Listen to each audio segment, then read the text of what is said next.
নমস্কার, স্বাগত। এই মুহূর্তের সংবাদে আমি রয়েছি আপনাদের সাথে মীনাক্ষী।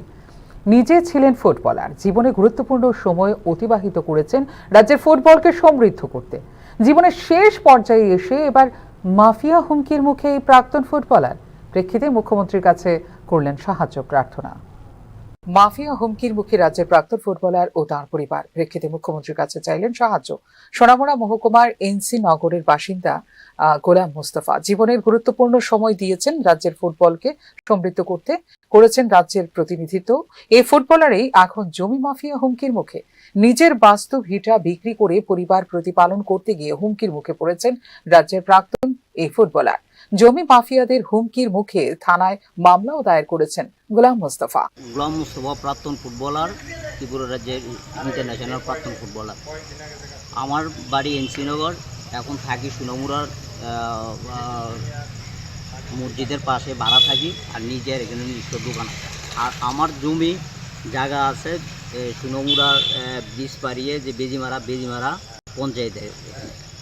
তো ওই জমি বিক্রি করতে গিয়ে আর যারা পার্শ্ববর্তী আছে আমি তারা জিজ্ঞেস করছি যে তোমরা যদি রাখতে চাও রাখো, আমি তাইলে অন্য গানে আমার জমি দরকার, আমার ছেলে মেয়ে কলেজে ওইখানে পড়ে, তাদের প্রাইভেট টিউশন মিউশন অনেক টাকার দরকার, বাইরে পড়তে দেবো।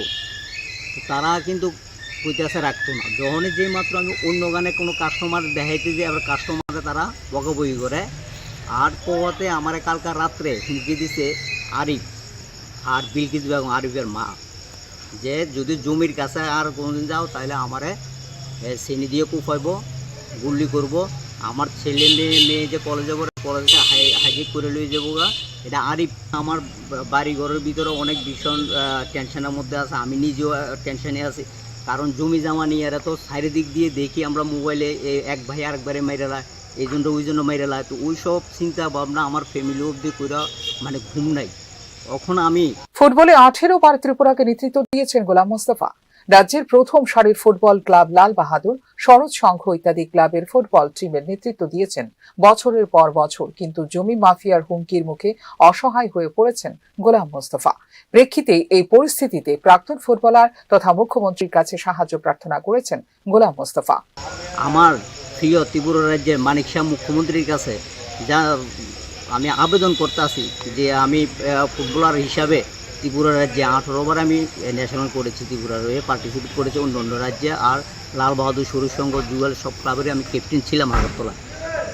সেই সবার কাছে আমি রিকোয়েস্ট করবো, আমার এই জমি এটা যদি আমি বিক্রি করতে পারি, আমার ছেলে মেয়েদের যদি আমি পড়ালেখা করাতে পারি, তার জন্য যেহেতু আমার মুখ্যমন্ত্রী আমার একটু ব্যবস্থা করতেন। আমাদের মুখ্যমন্ত্রীও প্লেয়ার ছিলেন, একসময় প্রাক্তন প্লেয়ার ছিলেন। তো আমিও একজন প্রাক্তন প্লেয়ার হিসাবে আমার প্রিয় মুখ্যমন্ত্রীর কাছে আমি আবেদন করতে আছি যে আমার জায়গাটা যেহেতু আমি বিক্রি করতে পারি। জমি মাফিয়া এবং নেগোসিয়েশন বাণিজ্য নিয়ে কঠোর পদক্ষেপের বার্তা দিয়েছেন মুখ্যমন্ত্রী, কিন্তু মুখ্যমন্ত্রীর এই নির্দেশকে গুরুত্ব দিচ্ছে না একাংশ মহল। প্রেক্ষিতে হুমকির মুখে পড়তে হচ্ছে গোলাম মোস্তফাদের। ফিউরো রিপোর্ট, নিউজ নাও। গোটা রাজ্যের শিক্ষার পরিকাঠামোকে উন্নতির পথে নিয়ে যেতে হলে প্রয়োজন উপযুক্ত শিক্ষা ব্যবস্থার। কিন্তু রাজ্যের বিভিন্ন অঞ্চলে শিক্ষা প্রতিষ্ঠানগুলোর জলের সংকট এবং উপযুক্ত শিক্ষক নিয়োগের সংকট ক্রমাগত পেছনের দিকে ঠেলে দিচ্ছে শিক্ষা ব্যবস্থাকে। পর্যাপ্ত শিক্ষক স্বল্পতায় ভুগছে কাঞ্চনপুর দশদা হাই স্কুলের ছাত্রছাত্রীরা। উপযুক্ত শিক্ষা গ্রহণ থেকে বঞ্চিত হচ্ছে বিদ্যার্থীরা। বিদ্যালয়ের শিক্ষক নিয়োগের দাবিতে বুধবার বিদ্যালয়ের মেইন গেটের সামনে বসে রাস্তা অবরোধে ছাত্রছাত্রীরা। চরম ভোগান্তির শিকার হতে হয় সাধারণ মানুষদের। শিক্ষা প্রতিষ্ঠানগুলোর বিভিন্ন অসুবিধা জেনেও নীরব ভূমিকা কেন পালন করছেন প্রশাসন, এই প্রশ্নই এখন জনমনে।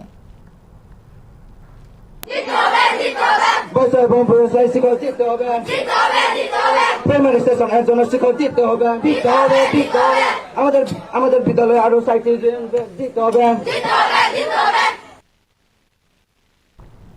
ত্রিপুরা সরকারের অর্থনীতি ও পরিসংখ্যান পরিদপ্তরের উদ্যোগে generative AI for impact, smart tools for smarter governance শীর্ষক 3 দিন ব্যাপী কর্মশালার আয়োজন করা হয় ইন্দ্রনগর আইটি ভবনের কনফারেন্স হলে। 14 জুলাই থেকে শুরু হয় এই প্রশিক্ষণ কর্মশালা। 16 জুলাই বুধবার এই কর্মশালা সমাপ্তি অনুষ্ঠান হয়। এই সমাপ্তি অনুষ্ঠানে বিশেষ অতিথি হিসেবে উপস্থিত ছিলেন পরিসংখ্যান বিভাগের মন্ত্রী বিকাশ দেববর্মা। উপস্থিত ছিলেন কেন্দ্রীয় পরিসংখ্যানের মহাপরিচালক এন কে সন্তোষী। ত্রিপুরা সরকারের পরিকল্পনা বিভাগের বিশেষ সচিব আইএস অভিষেক চন্দ্র সহ অন্যান্য উচ্চপদস্থ আধিকারিকরা পরিসংখ্যানের ক্ষেত্রে জেনারেটিভ এআই এর গুরুত্বপূর্ণ ভূমিকার ওপর আলোকপাত করেন মন্ত্রী বিকাশ দেববর্মা এবং তারই সাথে আধুনিক প্রযুক্তিকে গ্রহণ করার জন্য বিভাগকে সাধুবাদ জানান।